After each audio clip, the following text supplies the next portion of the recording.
पहले जाली नोट के कारोबार करते थे। हम लोग के समय लालटेन चलता था और लालटेन का राज था। उसके अभी जो मोहन गुप्ता जी हैं वो अभी गिरिडीह में दारू के केस में संलिप्त हैं।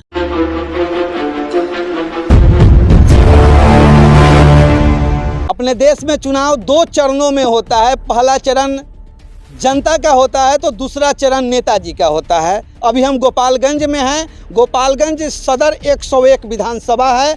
यहाँ के जो विधायक थे सुभाष सिंह जी, उनका निधन हो चुका है, जिसको लेकर यहाँ पे उपचुनाव हो रहा है। बीजेपी कोटे से उम्मीदवार हैं सुभाष जी की पत्नी कुसुम देवी, तो वहीं दूसरी तरफ आरजेडी कोटे से उम्मीदवार हैं मोहन प्रसाद गुप्ता जी। घमासान युद्ध मचा हुआ है। लोग सोच में पड़े हैं कि आखिर किसको बुलाया जाए और किसको हटाया जाए। आखिर गोपालगंज का 2.5 साल के लिए विकास कौन करेगा और कैसे करेगा, इन सारी बातों पर बातचीत करने के लिए हम अभी गोपालगंज विधानसभा के उन गांवों में पहुंचे हैं जहां के वोटर उस बातों पे बात करेंगे कि इस बार चुनाव किस मुद्दे पे होगा, किसको होगा और क्यों होगा। हमारे साथ बहुत लोग बैठे हुए हैं, ग्रामीण हैं, और इन्हीं लोगों से जानेंगे कि अब तक के विकास से लोग कितना खुश है, अब तक के सरकारों से कितना खुश है, जो विधायक थे सुभाष सिंह जी उनके क्रियाकलाप से कितना खुश है। इन सारी बातों पे बातचीत करने के लिए सबसे पहले चाचा जी नमस्कार। नमस्कार। हेलो। क्या नाम है आपका? ब्रिजकिशोर राय। क्या कहिएगा, इस बार चुनाव का माहौल किस प्रकार से रहेगा? इस बार चुनाव का माहौल बिल्कुल ठीक है और बिल्कुल अच्छा रहेगा। सुभाष सिंह जी की पत्नी जो चुनाव लड़ रहे हैं, सुभाष सिंह की सच्ची श्रद्धांजलि देने के लिए उनका वोट किया जाएगा। एक सवाल आपसे और रहेगा कि सुभाष जी थे जो किस प्रकार के थे? वो भले मानुष थे, अच्छे नेता थे, अच्छे उनके प्रतिक्रिया, उनका चरित्र कोई चरित्रहीन नहीं थे।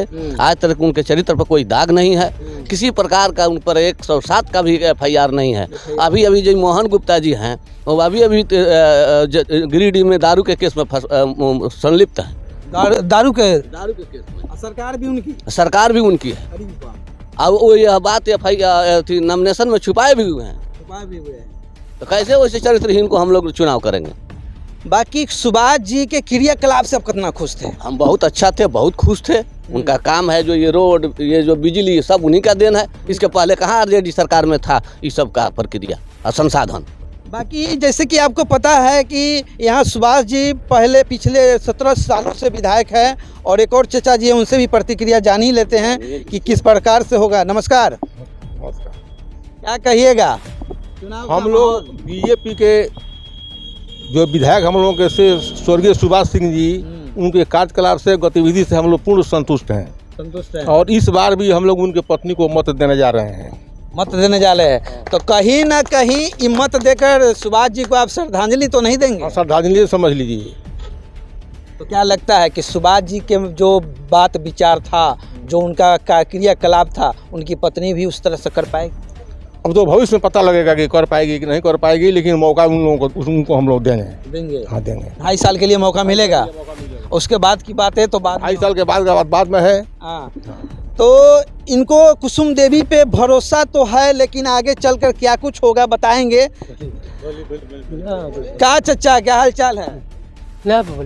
बताइए ना, हम पूछा था नहीं ना, काहे घबराता नहीं, हम पूछ रहे हैं ना। क्या हाल चाल है? ठीक है। छठ होखेला? हाँ, छठ होता है। नेताजी में क्या अच्छा लगेगा? नेताजी में सबसे अच्छा तो सुभाष जी है। सुभाष जी चलेगा। कितना अच्छा आदमी थे? बहुत अच्छे थे। मिलते थे? बहुत लोग कहता है कि नहीं मिलते थे। नहीं, हम लोगों से तो बराबर मिलते थे। जब भी जाते थे तभी कोई रोक टोक नहीं है, जो भी आदमी चाहता था वो जा करके बात करता था। सुभाष जी चले गए तो कभी याद आते हैं कि नहीं? बराबर याद आते हैं। उनकी पत्नी चुनाव में खड़ी है, क्या लगता है वोट जाएगा उनको? वोट तो दियाएगा।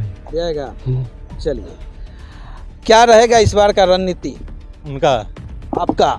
उन्हीं के पर रहेगा सब। किनके तरफ? मोहन गुप्ता जी? नहीं, मोहन गुप्ता नहीं। क्यों? सुभाष सिंह के पास।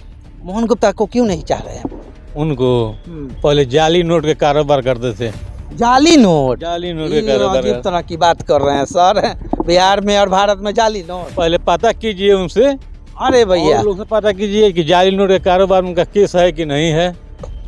इस बार का जो चुनाव का आप लोगों ने जो रणनीति तैयार किया है, किस आधार पर तैयार किया है? मोदी जी को देख के तैयार किया है कि सुभाष जी जो चले गए उनको देखकर? सुभाष जी या मोदी जी के देख कर क्या किए हैं। और सुभाष जी के क्रियाकलाप से आप कितना खुश? 100% खुश है। चले गए हुए क्या कहिए? है तो उनका पत्नी है ना, हाँ, उनसे खुश है। पत्नी के ऊपर भरोसा है? हाँ, भरोसा है।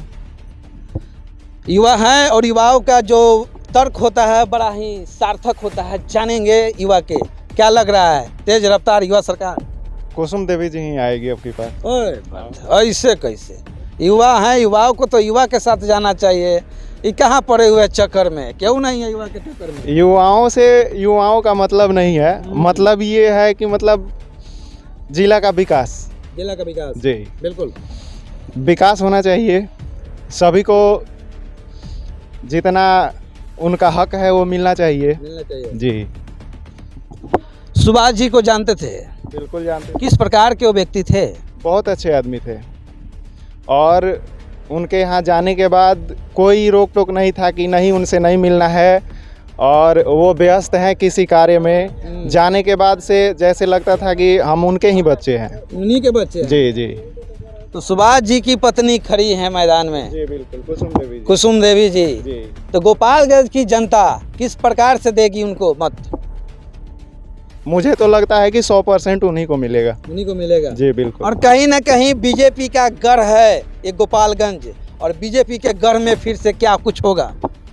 बीजेपी की सरकार आएगी, कुसुम देवी बिल्कुल जीतेगी। बिल्कुल जीतेगी जी। ऐसे एकदम में आप लोग डीटो कैसे कर रहे हैं? उधर रफ्तार लोग आया हुआ है, खुद पड़ा हुआ है, उसमें उससे मतलब थोड़ी है, हमें विकास से मतलब है। बीजेपी विकास करती है, हाँ, इसीलिए हम बीजेपी के साथ में रहेंगे। अब बाकी वो आ रहे तेज रफ्तार तेजस्वी सरकार, वो रणनीति नहीं चेंज कर देंगे, समीकरण कुछ नहीं करेंगे वो कुछ नहीं करेंगे। कुछ नहीं करेंगे? नहीं, कुछ नहीं करेंगे, क्योंकि यहाँ तो वोट करना आम जनता को ही है। जो आ रहे हैं वो थोड़ी वोट करेंगे।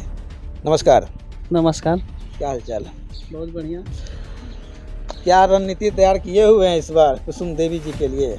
जी, रणनीति तो हम लोग विकास के ऊपर ही तैयार करते हैं। देखिए, सारा लोग विकास की बातें करता है, आज जैसे ही चुनाव खत्म होता है नेताजी अपना ही विकास करके चले जाते हैं, फिर जनता त्राहिमाम हो जाती है। इस पे क्या कहिए? देखिए, अभी तक जब हमारा उम्र 29 साल का हुआ, लेकिन हम जब पैदा हुए तो लालू जी का राज था, और हम लोग यहाँ पढ़ने जाते थे तो मिट्टी का सड़क था, और यहाँ से 3 किलोमीटर पैदल साइकिल को डगरा करके जाना पड़ता था, चल के नहीं जाता था। आज देखिए पीसीसी हो गया, पिच हो गया, विकास तो हुआ है। बिजली नहीं था, हम लोग के समय लालटेन जलता था और लालटेन का राज था। उसके बाद से 17 साल नीतीश कुमार भी रहे। नीतीश कुमार भी आज महागठबंधन में चले गए तो कहते हैं कि कोई विकास नहीं हुआ, बीजेपी ने कुछ नहीं किया है। अब बिल्कुल कुछ नहीं किया है, रियल बात है, कुछ नहीं किया है। 2 करोड़ युवाओं को रोजगार देंगे प्रति वर्ष, मोदी जी बोले थे। तो मोदी जी ने ये जो आप देख रहे हैं प्रधानमंत्री ग्राम सड़क योजना है। आपके पूरे बिहार में सबसे अधिक अगर सड़क कहीं बना है तो प्रधानमंत्री योजना से बना हुआ है। और जब 17 साल खुद मुख्यमंत्री ये रहे तो आपने कुछ काम नहीं किया, और दूसरे के ऊपर एलिगेशन लगाते हैं कि मोदी जी काम नहीं कर रहे हैं। जब सारा देश का काम मोदी जी ही करेंगे तो स्टेट में आपकी सरकार किस लिए है? जब बात कर रहे हैं, काम नहीं किया नीतीश जी। सारा बंदी इतना अच्छा लागू किए हैं। बंदी देख नहीं रहे हैं कि हर कोई ऐसा पंचायत नहीं है जहाँ से कम 50 वो युवा जेल में नहीं है आपके शराबबंदी के चलते। गलत काम करेगा तो जेल नहीं जाएगा तो क्या होगा उसका? तो गलत काम करेगा तो रिस्ट्रिक्शन उस लायक लगाना चाहिए। आप प्रशासन में सिर्फ शराबबंदी कर दी और सारा प्रशासन शराब के माफियाओं को पकड़ने के लिए और उनसे मिली जुली करने के लिए आप रोज देखते हैं कि कई अफसर इसमें सस्पेंड हो गए हैं। जो बड़ा माफिया है वो पैसा दे करके खड़ा होकर के काम कराता है, छोटा माफिया है उसको पकड़ करके आप बाँह पुजवाते हैं। तो कहीं ना कहीं आप नीतीश जी के शराबबंदी पर सवाल चिन्ह खड़ा कर रहे हैं। एकदम जरूरी है, क्योंकि आप शराबबंदी उस तरीके से किए नहीं जिसका प्रभाव नहीं रहा, और उसका दुष्प्रभाव ये हो गया है कि छोटे छोटे बच्चे जो बेरोजगार हैं वो रोजगार के लिए गलत धंधा कर रहे हैं, और बराबर शराब बेचने के लिए रात में चोरी छुपे वो लोग ढोते हैं और उसी में पीना शुरू कर दिए हैं। देखिए, एक नशा बंद किए हैं, 10 नशा चालू हो गया। तो चलिए, नीतीश जी किए थे ना, तो अब की बार तेजस्वी को लाइए। तेजस्वी का भी, उनके पिताजी को 15 साल हम लोग देखे हैं ना। 2015 का चुनाव हुआ उस समय भी वो महागठबंधन में चले गए थे, और 2 साल उनके साथ में सरकार चलाए वो। तो 2 साल में उनका भी विकास हम लोग देखे हैं कि क्या किए हैं। 32 साल तो इन दोनों को दे दिया गया, लेकिन अब हम लोग चाहते हैं कि अभी दोनों का हटाकर तीसरा विकल्प बीजेपी को देखा जाए।